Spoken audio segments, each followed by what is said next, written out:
we're cooking today. This is a cooking vlog. I'm gonna make an easy recipe, quick, easy shepherd's pie. And it may not be an official shepherd's pie recipe, but this is how I'm doing it tonight, so come along. Okay, so number one is an onion. We're gonna take a small onion and we're going to dice this bad boy up. So I have my onion all diced up. Let's go over to the oven. We are gonna cook up this onion in that fry pan back there with my chopped meat, about a pound of chopped meat. It's only 2 of us, so it's only about 3/4 of a pound or so. And I'll show you how I make shepherd's pie. First, I put a pat of butter. I'm gonna melt the butter before I add my onions.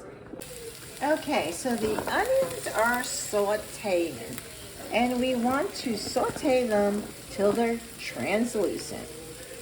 Now I have added the chopped meat, and I am sauteing and cooking the chopped meat with the onions before I add the veggies. Now, if you're using fresh vegetables, you want to put them in with the onions and cook them with the onions before putting in the chopped meat. But I am using frozen vegetables. I have corn. I usually use mixed vegetables, but I have corn today, so I'm using corn. So I'm going to add that after the meat and onions are all cooked up well.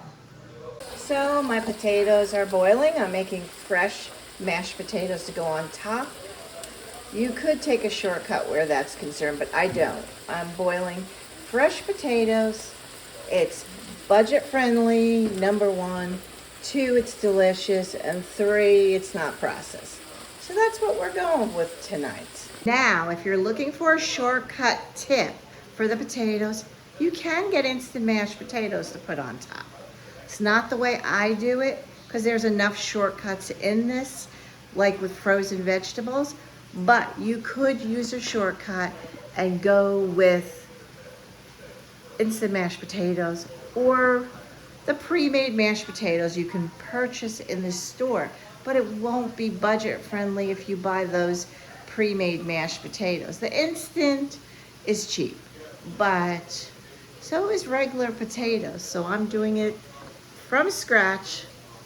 Now I'm at the point where I'm going to add my corn. I'm going to add my Worcestershire sauce. Corn is now added, so that'll just warm up in the pan there. And I'm going to add some Worcestershire sauce, as much or as little as you like.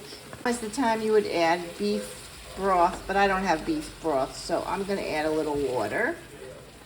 And we're going to meld those flavors with the Worcestershire, and we'll be good to go.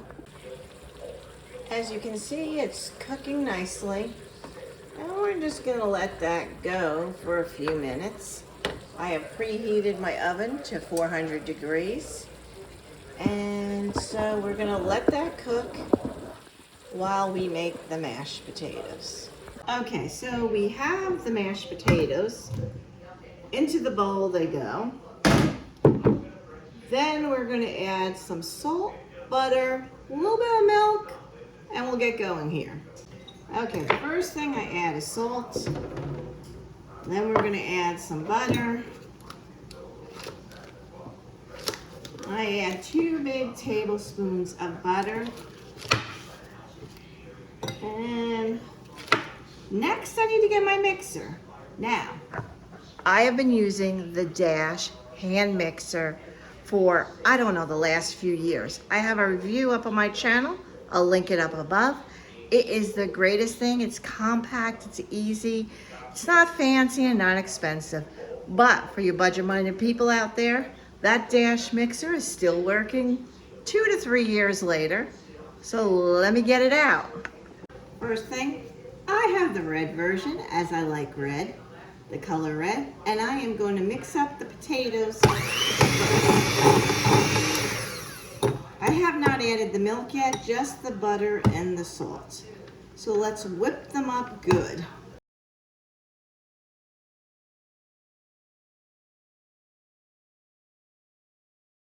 How simple is that? Budget-minded and eat quick and easy. Are the mashed potatoes all mashed up, ready to go. As you can see here, the mixture is all good to go. We are just gonna pour it into my prepared pan here.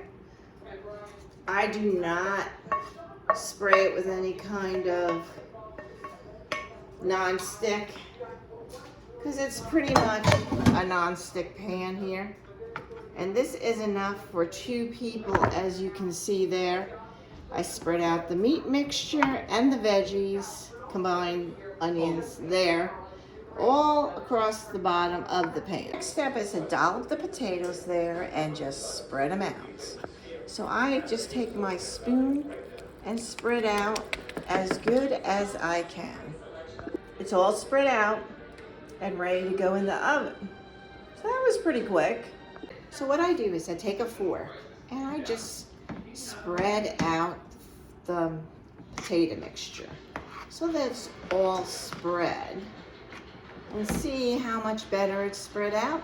Now it's time to put it in the oven. The oven, I am going to put it for about 30 minutes.